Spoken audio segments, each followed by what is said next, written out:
A recent study has raised concerns about the long-term effects of low-carbohydrate diets, suggesting that reducing carb intake too much could be linked to a shorter lifespan.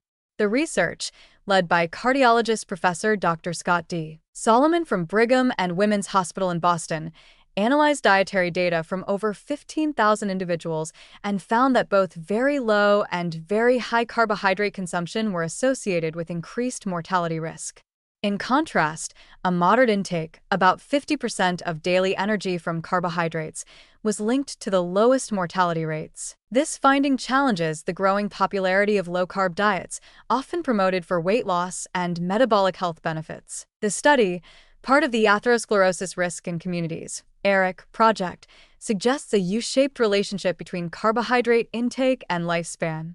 Those consuming fewer than 30% of their daily calories from carbohydrates had a 37% higher risk of mortality, while those consuming over 65% had a 16% higher risk. A separate meta-analysis of multiple studies confirmed these trends, reinforcing the idea that extreme carbohydrate restriction may not be the healthiest approach. Furthermore, the source of fats and proteins replacing carbohydrates played a crucial role.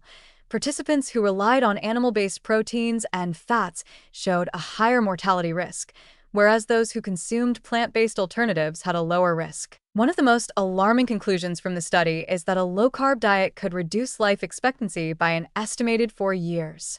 This finding has sparked concern, especially given the popularity of low-carb trends like keto and paleo. Adding to the controversy, a recent study presented at the European Society of Cardiology (ESC) Congress in Poland reported similar results, and even the German Society of Cardiology has now issued warnings against strict low-carb diets. However, the study has faced criticism for its methodology.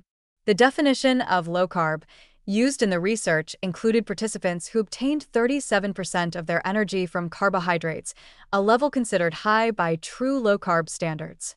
Additionally, the study does not provide details on the quality of food consumed by those in the low-carb group. Critics argue that in the 1980s and 1990s, when the dietary data was collected, mainstream recommendations favored high-carb, low-fat diets. As a result, individuals who followed a low-carb diet at that time may not have been particularly health-conscious, potentially skewing the results. It is possible that their diets included processed and unhealthy foods rather than the nutrient-dense whole foods emphasized in modern low-carb approaches. Another important nuance highlighted by the researchers themselves is that the negative effects of low-carb eating were primarily observed when carbohydrates were replaced with animal-based proteins and fats. When plant-based alternatives were used, the mortality risk did not increase. This raises the question of whether a more balanced, plant-focused low-carb approach could provide health benefits without the potential drawbacks. Despite these findings, the study does not provide definitive proof that low-carb diets shorten lifespan. Nutritional science is complex and long-term. Randomized controlled trials would be necessary to establish a direct causal link. However, such studies are difficult to conduct for ethical and practical reasons, leaving researchers to rely on observational data, which has its limitations. Given these uncertainties, the warnings against low-carb diets should be taken with caution. While extreme carbohydrate restriction may not be advisable, moderate reductions, especially when emphasizing high-quality food sources, may still offer benefits for weight management and metabolic health. Some studies suggest that low-carb diets can improve cardiovascular risk factors, and other research on animals has even indicated potential longevity benefits. Ultimately, rather than drawing hasty conclusions, it may be more prudent to adopt a balanced approach to nutrition.